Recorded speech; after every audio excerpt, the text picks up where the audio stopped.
अब्दुल्ला, आप कैसे तहरीक जवानान पाकिस्तान जो है कैसे अब पजीराई हासिल करेगी मुल्क गिर कि उसको कुछ असर दिखा सके?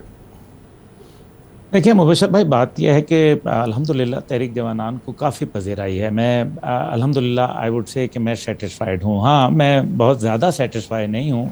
कहीं मुख्तलिफ ये जो सियासी पार्टियां होती हैं एक बस की मानंद होती हैं, जिसमें लोग सफ़र के लिए आते हैं, कुछ ज़्यादा देर चलते हैं, कुछ कम देर चलते हैं। लेकिन आपको हौसला हिम्मत जो है वो हारनी नहीं चाहिए है। अपना जो सोच है, फिक्र है, उसको लोगों तक पहुंचाना चाहिए। फिर एक वक्त आता है जब आपको बूस्टिंग रॉकेट्स चाहिए होते हैं, क्योंकि आपको फाइनेंस चाहिए होते हैं। फाइनेंस करने के लिए जो लोग आना चाहते हैं वो अपनी शराइत पे आना चाहते हैं, वो आपसे वो काम करवाते हैं जो आपकी सोच के मुतजाद होता है। और अगर आप उसको कर लेते हैं तो आपका नज़रिया डूब जाता है, नहीं करते तो आपकी पार्टी डूब जाती है। लेकिन हाउएवर आई वुड से कि ये सिलसिला चलता है, कोई नहीं, मेहनत करते रहना चाहिए। हम इसलिए ये जो हमारी स्ट्रगल है या मेरी स्ट्रगल है वो इसलिए नहीं है कि मैं इक़्तिदार के हसूल करूं, बल्कि इसलिए कि मैं अपना एक नज़रिया जो है वो लेके आऊं। मेरी नज़र में नज़रियाती जंग है इस टाइम पे। जो आपने जिस नज़रिया का जिक्र किया, आई would say that you are right about it, कि एक बिल्कुल एक्सट्रीम राइट है। आज पाकिस्तान में वैसे राइट विंग है कौन, मुझे ये बताएं। जो कहते हैं अपने आप को राइट विंग, क्या वो राइट विंग है? Who knows better than you. और जो लेफ्टिस्ट हैं वो कौन से लेफ्टिस्ट रह गए हैं? इस टाइम पे गड मड हो गया है, ये नजरिया नहीं, ज़रूरत है। अगर मैं ANP वगैरह को देखता हूँ तो वो ट्रूली लेफ्टिस्ट हैं, वो सोशलिस्ट हैं। उनका उनके हाँ, लेकिन उनका किरदार भी वैसा ही है। आप उससे एग्री करें, डिसएग्री करें, उन्होंने भी बहुत सारे देखे हैं जो और थे ना। उन्होंने बड़ी मार खाई है। खान गफार खान हो गए या वली खान साहब हो गए, वो और लोग थे। अभी बड़े ये लोग भी थे। पैसे वैसे के चक्कर में पड़ गए। आई एम सॉरी, मैं किसी को हर्ट नहीं करना चाहता, लेकिन हकीकत यही है। मैं गफार साहब की या खान वली खान साहब की, वो हांडी वाल सिस्टम था, 10-10 रुपए इकट्ठे करते थे। अभी वो सिस्टम फर्क हो गए हैं। अभी जो जिस तरीके से असफंदियार साहब ने उसको फिर आगे लेके गया, मेरे ख्याल में वो मुनासिब नहीं था। आप देखते हैं अमल वली खान साहब क्या करते हैं। लेकिन हाउएवर चलें, हम इन पे बात करने के बजाय हम इस बात के ऊपर बात करते हैं कि मामलात जो हमने देखने हैं वो किस तरफ जा रहे हैं। मामलात जो है वो असल में इस पूरे रीजन के अंदर नौजवान नस्ल खड़ी हो गई है। आप श्रीलंका, बांग्लादेश, आप नेपाल, आप इवन ईरान, तालिबान ये जो थे, और अफगानिस्तान में तालिबान, वो कौन थे? यंग जनरेशन थी सारी।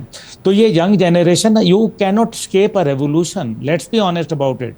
आपके डोर स्टेप के ऊपर इंडिया में भी अभी जो ये कॉकरोच पार्टी है, इसको छोड़ दें कि ये कामयाब होगी नहीं होगी, ये इसको मटेरियलाइज कर पाएंगे सारी स्ट्रगल को या नहीं कर पाएंगे।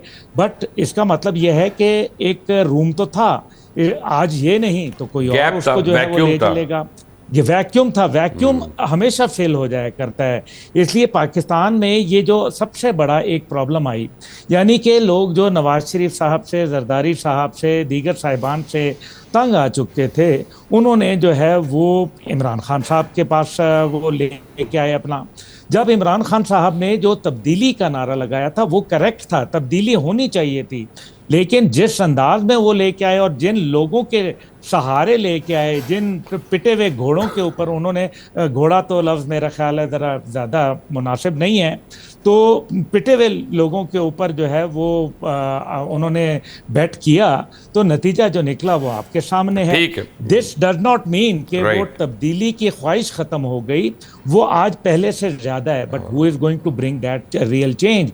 क्योंकि वो चेंज जो कहे ना, है वो उम्र सिस्टम दराज के मांग के खिलाफ लाए है। थे फक 4 दिन, हाँ, 2 आरजू में कट गए, सिस्टम 2 के इंतजार खिलाफ में। है असल में मसला। मसला सिस्टम के खिलाफ है, मसला शख्सियत के खिलाफ नहीं है। जो इस गंद में घुसेगा वो दरकाने नमक, नमक शुद्ध वाली बात है, जो नमक के सईद काम में काजी आएगा साहब, वो नमक आप बन एक जाएगा। बात बताएं मुझे, डायरेक्ट बात आपसे पूछूंगा क्योंकि आपने भी डायरेक्ट बात करनी है। ये जवाद अहमद यहाँ मौजूद है, ये बराबरी पार्टी इनका नाम है। यहाँ पे तमाम हमारा निज़ाम जो है वो गासिब, अमीर और वडेरे तबके के हाथ में, चाहे वो इंडस्ट्रियल वडेरा हो, चाहे वो ज़रई वडेरा हो, चाहे वो बिजनेस वडेरा हो। वो इनको क्यों सर उठाने देगा? अभी तो जब ज़रा सर उठाएंगे तो कोई और केस हो जाएंगे, इन पे जेलें होना शुरू हो जाएंगी, थक जाएंगे। कितनी देर चलेंगे इस तरह? नहीं, स्ट्रगल्स तो चलती रहती हैं, मगर मैं एक दो बातें आपको बताना चाहता हूँ। मिसाल के तौर पे वेस्ट में एक मूवमेंट चल रही है आजकल, और सरमायादार ये कह रहे हैं जी कि यूनिवर्सल इनकम हर आदमी को घर बैठे $3000 दे दो, क्योंकि सप्लाई साइड बैठ गई है, डिमांड साइड बैठ गई है, तो लोगों के पास पैसे नहीं होंगे तो हमारा सामान कैसे खरीदेंगे। ये इस पे रेफरेंडम भी स्विट्जरलैंड में हुआ, और इस पे बड़े सेमिनार्स हो रहे हैं। The strategist of capital R really worried. अब सवाल क्या है? सवाल ये है कि भाई आपने मसाइल क्या है। अभी जब आपने इंट्रो दिया तो मेरे ख्याल में आज एक बहुत बड़ी आबादी होगी जो आज ईद पर 1 साल बाद एक मटन की बोटी खा रही होगी। महरूमी का ये आलम है। अब सवाल ये है कि एक आपने बुनियादी जो क्वेश्चन, मसलन मैं एक आपको फिगर कोट करता हूँ। मैंने लैंडसेट पे एक सर्च मारी कि अगर पाकिस्तान के हर आदमी को हमने सेहत का फ्री देनी हो तो कितने पैसे दरकार है। तो लैंडसेट ये कहता है, आप भी देख लीजिएगा, कि 1200-1300 अरब डॉलर चाहिए।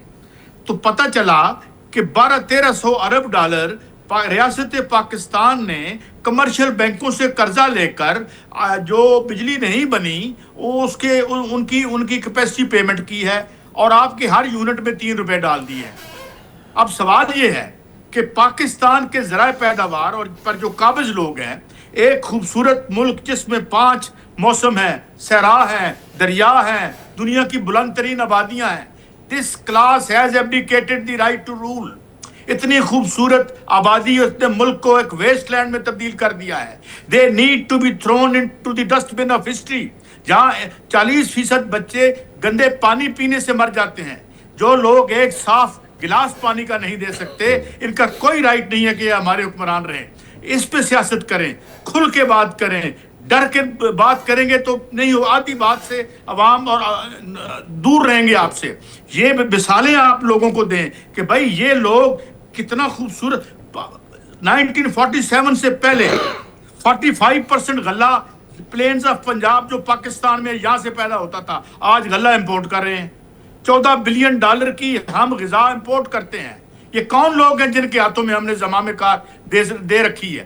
तो आई थिंक ये सवाल उठे, अवाम को रखा जाए, और उनको जब बावर हो जाए और तो आपके पीछे आएंगे, और जब आपके पीछे आएंगे तो कोई वडेरा और सरमायादार आपको नहीं रोक सकेगा। कल मुझे किसी टीवी के प्रोग्राम में किसी पीटीआई के दोस्त ने कहा कि देखो जी मैं जुलूस करदा तो मैंने इजाजत नहीं देंगे। और मैं क्यों, अयूब खान को इजाजत लेके जुलूस कढ़े ऐसी उन्होंने।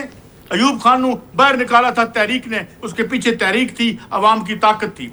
तो जब आप कम्युनिकेट कर लेंगे, क्लैरिटी के साथ अवाम को बताएंगे, ये आपका राइट है और काबिल हसूल है, वो आपके पीछे भी आएंगे। कहाँ से आएंगे ये दलेर लीडर? चलें छोड़े, आपके पास सर 3 मिनट है जवाद साहब। हम मुझे आप बताएं कि मैं आपको क्यों वोट दूं। देखिए, पहली बात तो ये है कि कुछ रियलिटीज़ ऐसी हैं जो सिर्फ पॉलिटिकल पार्टी बनाने के बाद पता चलती हैं।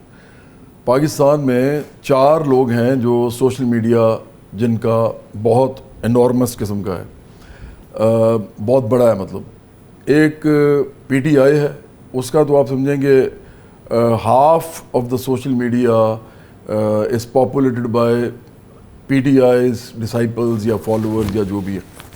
उनमें पेड लोग भी हैं, उनमें अनपेड भी हैं, कुछ मोबिलाइजर्स भी हैं, कुछ इन्फ्लुएंसर्स भी हैं। उसके अलावा बहुत बड़ी एक खपत जर्नलिस्ट की है जो कि टीवी पे बैठे होते हैं और पीटीआई को प्रमोट करते हैं।